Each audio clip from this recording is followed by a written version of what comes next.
Assalamualaikum warahmatullahi wabarakatuh. Perkenalkan, nama saya Ririn Wulandari dari SMK Sakti Gemolong. Saya Ida Rahmawati dari TKITA Nur Sumberlawang. Saya Natalina Wulandari dari TK Pertiwi 1 Kaliwedi. Kami, calon guru penggerak Angkatan 11, akan mempraktekkan tugas demonstrasi kontekstual modul 2.3 coaching untuk supervisi akademik. Selamat menyaksikan. Selamat siang Bu Natalina. Ya Bu Ririn, hari ini mau melakukan coaching bersama coachingnya nggih. Ya Bu. Nah, di sini saya akan menyampaikan, saya di sini tergabung sebagai pengamat atau supervisor nggih. Saya akan mengamati dengan nanti selama melakukan coaching bersama coaching. Di sini saya akan memastikan dulu bahwa jenengan saya akan melakukan ada beberapa rubrik yang akan saya lakukan, penilaian yang akan saya lakukan. Yang pertama yaitu jenengan sudah mengetahui beberapa prinsip coach, yaitu kemitraan, proses kreatif, yang ketiga memaksimalkan potensi. Yang kedua yaitu juga jenengan harus mengetahui kompetensi inti coaching, yaitu adanya presence, mendengarkan aktif. Yang ketiga mengajukan pertanyaan yang berbobot dengan teknik rasa, ya. Di sini juga Bu Ririn akan menerapkan alur peta, yaitu melakukan dengan tujuan, identifikasi, rencana aksi, dan tanggung jawab. Itu merupakan rubrik penilaian yang akan saya gunakan pada siang hari ini selama proses coaching yang akan Ibu lakukan. Di sini saya akan mengajukan beberapa pertanyaan, Ibu.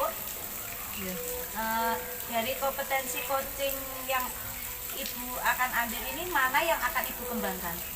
Ya, dari yang ketiganya ya Bu ya. Jadi di sini nanti ketika saya berbincang-bincang dengan coach saya akan yang pertama dengan kesadaran penuh ya Bu, presence. Yang kedua mendengarkan aktif, tentunya dengan mendengarkan aktif di sini harapannya nanti coach saya bisa mengeluarkan unek-uneknya yang ada atau permasalahannya pada dirinya. Kemudian yang selanjutnya memberikan pertanyaan yang berbobot dengan harapan dengan pertanyaan yang berbobot ini harapannya tujuan yang yang kami lakukan bisa tercapai. Jadi seperti itu. Dari semua kompetensi yang akan Ibu ambil tadi, kompetensi spesifik apa yang ingin Ibu observasi lebih lanjut? Ya, saya di sini lebih kepada atau pengembangan yang spesifik yang saya utamakan itu adalah dengan mendengarkan secara aktif. Jadi saya di sini berperan sebagai kemitraan, ya. Peran saya sebagai kemitraan di sini saya menganggap setara seperti teman, dengan harapan si coaching ini bisa mengeluarkan unek-unek secara leluasa, mungkin seperti itu. Pertanyaan yang terakhir Bu, indikator pencapaian atau tujuan pengembangan apa yang Ibu inginkan? Jadi di sini nanti dalam percakapan saya dengan coaching nanti ini saya dengan menggunakan alur tinta Bu, seperti yang sudah disebutkan di awal tadi. Yang pertama saya menggunakan tujuan umum dulu, kemudian saya mengidentifikasi masalah apa yang terjadi pada coaching saya, kemudian yang ketiga itu rencana aksinya seperti apa, kemudian yang terakhir adalah tanggung jawab. Jadi seperti itu ya Bu. Ibu Ida sudah paham nanti rubrik yang akan saya gunakan, dan berikutnya Bu Ririn bisa melaksanakan coaching bersama coachingnya. Iya. Monggo silakan. Terima kasih Bu. Assalamualaikum Bu Ida. Waalaikumsalam Bu Ririn. Gimana kabarnya hari ini Bu? Tidak begitu baik sih Bu Ririn. Iya, kok saya lihat kok agak kurang ceria gitu nggih. Iya Bu Ririn. Iya, kalau boleh tahu ada masalah apa ini Bu?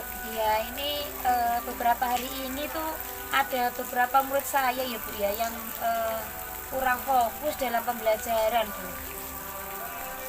Kok saya jadi benar-benar memikirkannya gitu loh Bu, soalnya berpengaruh dengan teman-teman yang lain seperti itu.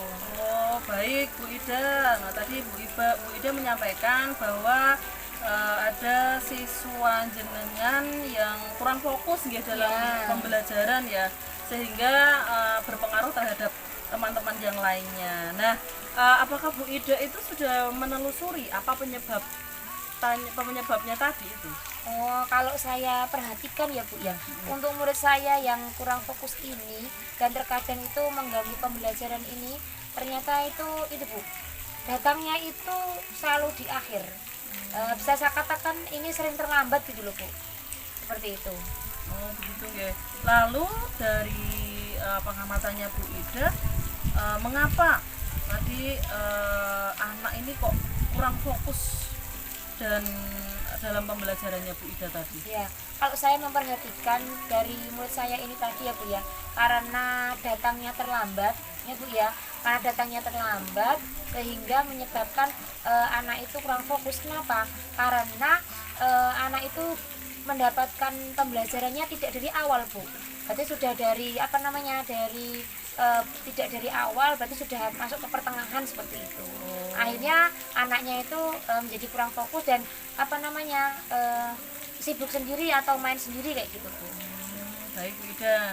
Nah, ini kira-kira kondisi ideal yang seperti apa yang Bu Ida harapkan dari murid-muridnya Bu Ida? Kalau saya itu mengharapkan ya murid-murid saya itu juga mengikuti pembelajaran yang saya sediakan dari awal hingga akhir seperti itu Bu, sehingga pembelajaran menjadi terfokus, kemudian mereka juga bisa mendapatkan apa yang menjadi hak mereka ya Bu ya, misal pembelajaran dari mulai pembukaan awal, kegiatan inti dan penutupan seperti itu.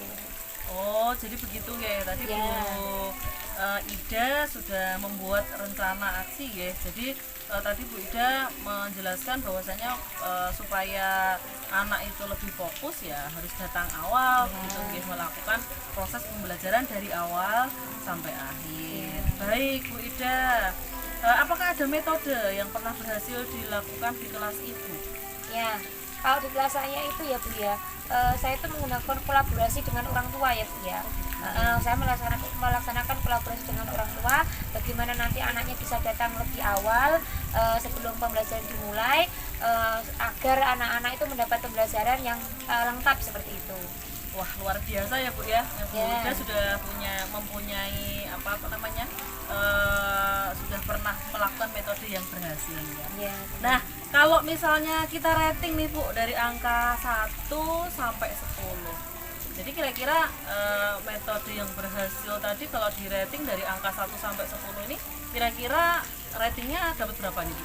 Kalau menurut saya ini Bu ya, ini kalau saya ratingnya ini masuk ke 8 Bu. 8 ya, 8 ya Bu ya. Wah, udah bagus Bu ya, udah nilai 8 itu sudah luar biasa sekali. Nah, baik Bu Ida. Nah, selanjutnya apa saja rencana yang akan Bu Ida lakukan dan bagaimana langkah-langkahnya? Baik, saya nanti mungkin akan melaksanakan itu ya Bu ya. Saya akan kembali melakukan kolaborasi lagi dengan orang tua murid yang bersangkutan itu tadi. Saya akan menanyakan kenapa dalam mengantar terjadi keterlambatan seperti itu. Nanti saya akan mengkomunikasikan hal tersebut supaya nanti murid saya bisa datangnya itu lebih awal, karena dengan datang lebih awal itu mereka akan mempengaruhi mood ya Bu ya, mempengaruhi fokus juga seperti itu. Nanti pertama saya akan komunikasi dengan orang tua, setelah itu nanti saya akan kolaborasi juga dengan kepala sekolah. Seandainya nanti apa yang sudah saya laksanakan dengan orang tua kok tidak ada perubahan, mungkin saya nanti juga akan kolaborasi dengan kepala sekolah. Jadi saya akan melaksanakan 2 kolaborasi langsung sekaligus. Mungkin saya nanti langsung dengan orang tua, dengan saya, dengan kepala sekolah seperti itu. Wah, sudah lengkap sekali ya Bu Ida. Tadi Bu Ida juga sudah menjelaskan nanti siapa yang akan membantu dalam proses perencanaannya Bu Ida tadi ya. Salah satunya ada orang tua dan juga tentunya stakeholdernya dari kepala sekolah ya. Nah, selain kepala sekolah ada lagi mboten Bu Ida yang membantu Saya kira rencana cukup itu tersebut? Bu. Saya kira Oh, sudah cukup itu, ya? Bu, Oke. saya kira cukup. Kira-kira berapa lama waktu yang dibutuhkan untuk melakukan rencana tersebut Bu? Kalau melaksanakan rencananya itu mungkin 1 hari atau 2 hari ya Bu ya. Kalau rencana saya setelah ini nanti saya akan segera komunikasi dengan orang tua dan saya akan berkomunikasi dengan kepala sekolah supaya nanti bisa melaksanakan kegiatan ini, kegiatan bertemu langsung untuk menanyakan masalah apa yang dialami oleh orang tua dan anak, kok selama ini beberapa kali kok terlambat sehingga menyebabkan anak-anak jadi bad mood dan akhirnya tidak fokus dalam pembelajaran seperti itu. Jadi nanti secepatnya ya Bu ya, Ya, akan iya, dilakukan Pak. rencana Iya, Bu. itu, ya. Nah, jadi supaya nanti aksinya supaya cepat terlaksana ya. Iya. Nah nih kemudian nih Bu Ida nih, komitmen seperti apa yang akan Ibu Ida jalankan agar rencana tadi dapat berjalan dengan baik gitu. Ya, untuk komitmen nanti saya setelah nanti saya melakukan kolaborasi, berarti kan mendapatkan mungkin nanti kan akan mendapatkan kesepakatan. Selamat siang Bu. Ya, saya tadi sudah mengamati Bu Ririn selama melakukan proses coaching ya, Iya, Bu. bersama coach tadi. Iya. Apa yang sudah Ibu Ririn lakukan selama proses coaching? Apa sudah menjadi indikator ketercapaian selama proses coaching tadi? Ya, alhamdulillah Bu ya. Tadi selama coaching ya, alhamdulillah berjalan dengan lancar dan saya menggunakan prinsip yang pertama kemitraan ya, kemitraan dan kesetaraan. Jadi si coach sendiri leluasa membuka permasalahan-permasalahan yang terjadi pada dirinya. Dan kemudian yang kedua, saya juga prinsip yang kedua saya menggali informasi tentang apa yang terjadi pada si coach tersebut. Selain itu, saya juga mengajukan pertanyaan-pertanyaan yang berbobot tentunya supaya tujuan yang direncanakan itu bisa tercapai dengan baik. Seperti itu, Bu. Tadi Bu Ririn sudah sangat bagus sekali dalam menyampaikan menyelesaikan masalah dari coaching tadi. Dari coaching tadi, kompetensi apa yang perlu Bu Ririn kembangkan untuk kedepannya? Nah, kompetensi yang perlu saya kembangkan itu salah satunya adalah ini Bu, untuk pertanyaan yang berbobot, karena memang dalam percakapan kita perlu menggali informasi-informasi ya. Tentunya dengan adanya percakapan ini, kalau misalnya pertanyaannya berbobot, tentunya si coach sendiri akan menjawab pertanyaan-pertanyaan yang berkualitas juga. Dan saya juga di sini merasa belum begitu menguasai pertanyaan-pertanyaan yang berbobot itu, dan saya perlu menggali ke semuanya itu. Bu.